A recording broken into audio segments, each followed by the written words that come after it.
Hi అందరికీ. ఈరోజు నేను క్యారెట్ హల్వా చేయబోతున్నాను. ఎవరైనా ఈ క్లైమేట్కి వేడి బజ్జీలు అడుగుతారో మా వాళ్ళు చూస్తే క్యారెట్ హల్వా చేసేయమని చెప్తున్నారు. అయితే వాళ్ళు కోరినది మనం చేసేయాలి కదా, లేదంటే వాళ్ళు డిసప్పాయింట్ అవుతారు. ముందుగా క్యారెట్ని తీసుకొని బాగా వాష్ చేసుకోండి. దాన్ని తర్వాత నేను చూపించిన విధంగా క్యారెట్ని బాగా గ్రేట్ చేసుకోండి. ఇలా గ్రేట్ చేసుకొని పక్కన ఉంచుకోండి. ఇప్పుడు స్టవ్ ఆన్ చేసి కడాయి పెట్టుకొని 2 స్పూన్స్ ఆఫ్ గీ వేసుకోండి.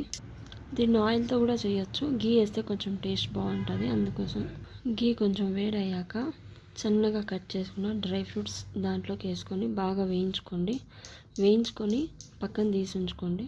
డ్రై ఫ్రూట్స్ని మనం సన్నగా ఎందుకు కట్ చేసుకుంటామంటే తినే ప్రతి బైట్లోనూ డ్రై ఫ్రూట్స్ టేస్ట్ తెలియాలి కదా.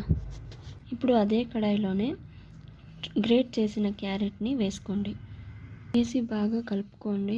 ఇలా 5 మినిట్స్కి ఒకసారి వేసి కలుపుతూనే ఉండాలండి, లేదంటే మాడిపోతుంది. ఇదే ప్రాసెస్ 3 టైమ్స్ చేయండి. ఈ ప్రాసెస్ అంతా సిమ్లోనే పెట్టుకొని చేయాలండి, లేదంటే మాడిపోతుంది. తర్వాత ఇందులో మిల్క్ యాడ్ చేసుకోవాలండి. నేనైతే 1 kg క్యారెట్ తీసుకున్నా. 1 kg క్యారెట్కి 1 గ్లాస్ మిల్క్ సరిపోతుంది. 1 గ్లాస్ మిల్క్ అదే గ్లాస్తోనే 1/2 గ్లాస్ షుగర్ వేసుకోండి, సరిపోతుంది.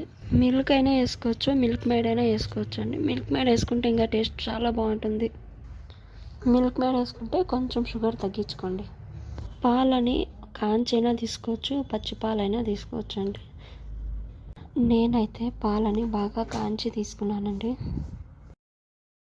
షుగర్ కూడా యాడ్ చేశాక బాగా కలుపుకొని ప్లేట్ మూసి పెట్టేసేయండి. ఒక 5 మినిట్స్ సిమ్లోనే పెట్టుకోండి.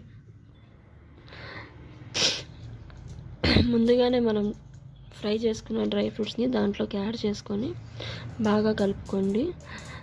యాలక్కి కూడా వేసుకోండి, దంచుకొని ఫ్లేవర్ కోసం బాగుంటుంది. అంతే అండి, కలుపుకొని సర్వ్ చేసుకునేదే.